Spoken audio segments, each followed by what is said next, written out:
তো ঘড়িতে কিন্তু বাজে এখন ভোর 4:30, আর আমরা সবাই মিলে বেরিয়ে পড়েছিলাম দীঘার উদ্দেশ্যে। যাব ভেবেছি, মানে এরকম কোনো প্ল্যান ছিল না, ভেবেছিলাম যে যাব, কিন্তু হঠাৎ করে যে আজকেই আমরা যাব এরকম কোনো প্ল্যান ছিল না।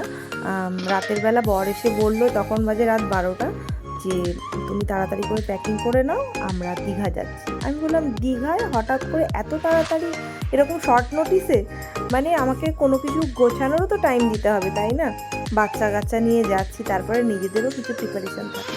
তো যাই হোক, যেরকম বলা সেরকম কাজ। ও আদৌ আমাকে কোনো কিছু, মানে উইদাউট ইনফরমেশান আমাকে কোনো কিছু আগে থেকে জানায়নি, হুট করে প্ল্যান হয়েছে।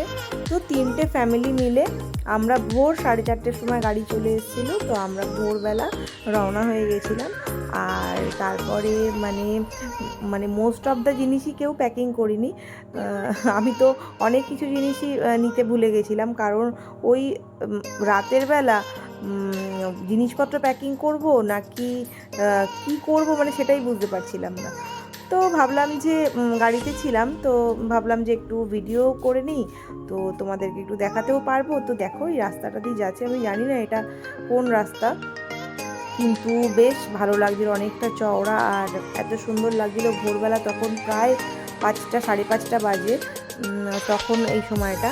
তো বাড়িতে যখন থাকি তখন 5টা 5:30টার সময় মনে করি যেন বাইরেটা কত অন্ধকার হবে, তখন হয়তো ঘুমই ভাঙতে চায় না। কিন্তু যখন আমরা এই মানে বেরিয়েছি, যে হাওড়া ব্রিজের উপর দিয়ে যাচ্ছি, তখন 5টা মানেই মনে হচ্ছে যেন কতটা সকাল হয়ে গেল।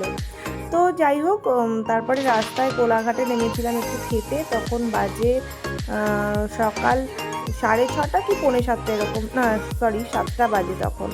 তো ব্রেকফাস্টের জন্য আমরা নেমেছিলাম।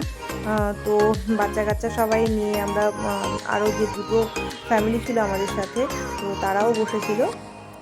তো সকালবেলা জলখাবারে, আমি সকালবেলা খুব একটা খাবার খাই না, তো কিন্তু আজকে যেহেতু সবাই একসাথে রয়েছে, তো ভাবলাম মেয়েকে তো কিছু খাবার দেবো, সেখান থেকে আমি একটু কিছু খেয়ে নেব।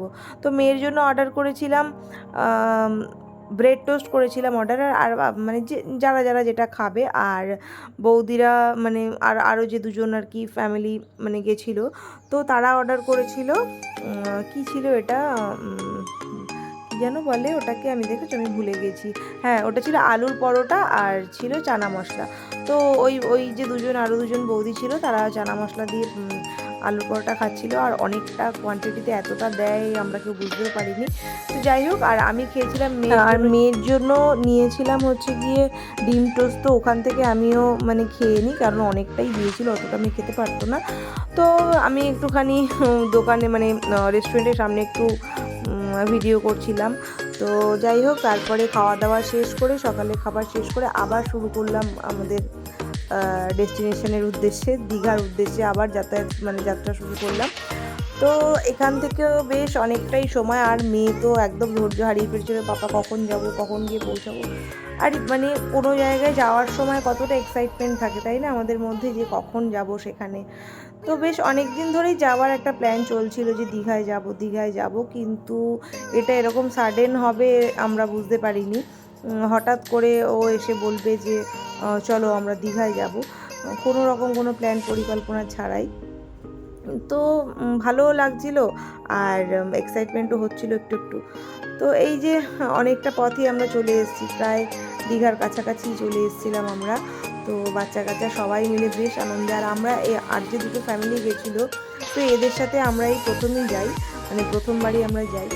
তো এই যে দেখো, চলে এসেছি আমরা দীঘায়, এই যে সমুদ্র, মানে প্রথম দীঘায় ঢুকেই প্রথম সমুদ্রের মুখ, এত ভালো লাগছিল, মানে জাস্ট কিছু বলার ছিল না।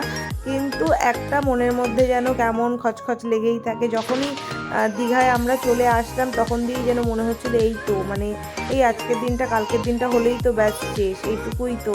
মানে যতক্ষণ আসছি না আমরা, মানে আমরা প্রত্যেকেই যতক্ষণ না পর্যন্ত সেই দিনটা আসছে, তার আগে পর্যন্তই যেন আনন্দটা থাকে বেশি।